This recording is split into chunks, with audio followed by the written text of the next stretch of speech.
సున్నం చెరువు చుట్టుపక్కల ఉన్న కొంతమంది స్థానికులు అయితే హైడ్రా కూల్చివేతలో భయపడుతూ కూడా ఈరోజు ధర్నాకైతే రావడం జరిగింది. మరి ఇక్కడ సున్నం చెరువు పక్కన ధర్నాకైతే కూర్చున్నాం. మనం మాట్లాడదాం. ఇక్కడ చాలా చిన్న పిల్లలతో సహా ఇక్కడ కూర్చున్న పరిస్థితి.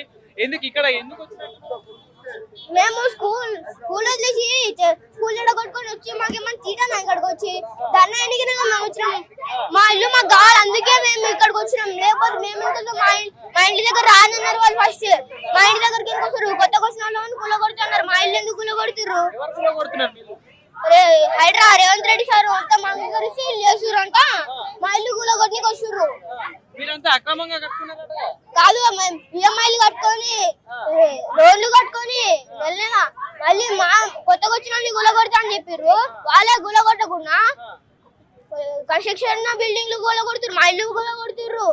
ఎందుకని కొత్తగా వచ్చిన వాళ్ళు గుల కొడతా అని రంగనా సార్ చెప్పారు అప్పుడే. మళ్ళీ పాత ఉన్న ఎందుకు గుల కొడుతురు? మళ్ళీ వెళ్తున్నా. నేను 6th క్లాస్ చదువుతున్నా. నా పేరు అర్జున్. నేను న్యూటన్ టెక్నాలజీ స్కూల్ చదువుతున్నా. నేను ఇప్పుడు రావడం కారణం ఎవరంటే ఈ రేవంత్ రెడ్డి సారే సీఎం ఎందుకు వచ్చిన అసలు అతను రావడం రాదు. మళ్ళీ ఇప్పుడు ఎలక్షన్స్ వస్తే కేటీఆర్ సార్కి ఇస్తాం మేము.